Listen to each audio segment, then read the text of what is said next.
couple things before I move to the next step of that story. One, the car that I had gotten was supposed to be perfectly good to drive. It was not. I had to do a lot of work in order to get it approved by CHP, if that's the right thing, in order to get it drive on the road. And so sometimes when you offer something to someone, make sure it's exactly what it's supposed to be. And I'm not knocking this towards anyone. I still have mad respect towards receiving a vehicle. It got me around, allowed me to sleep in my car. It led me up to this point. But the point being is that you make sure your work is thorough and that everything is as said. You tackle all angles.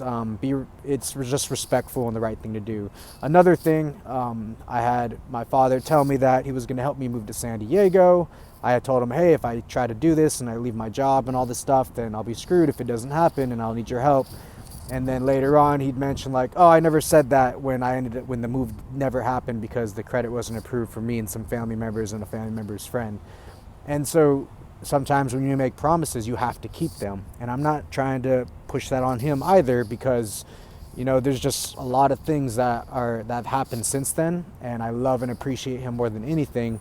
But it goes for anyone that when you make these promises, if you're on the either end, either make sure that you're solidifying that promise, or if you're on the other end, make sure you're recording and understanding that this promise has been made and what could happen if that promise is not kept. So always have a fail-safe and something to rely on.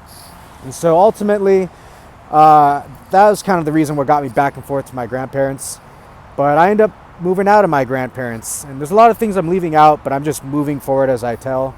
And this is when I decided to move with my friend, my best friend, who was my best friend at the time. Currently, I don't have a friend really, but essentially, I remember he was saying that the relationship with someone he's been with for very, very, very long ended.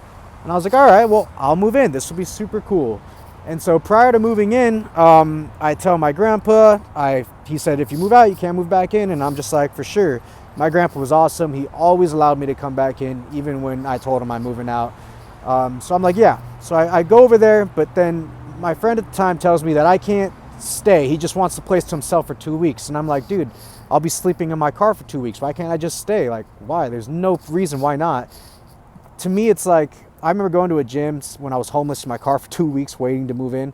And they'd be like, that's not right. And I'd be like, you're right. Like, why? I would never let my friend sleep in a car for 2 weeks just because I want to have the place to myself and have them sleep outside in the apartment or something. Like, it makes no sense. But again, that's to each their own. And it wasn't my place to try to force myself in.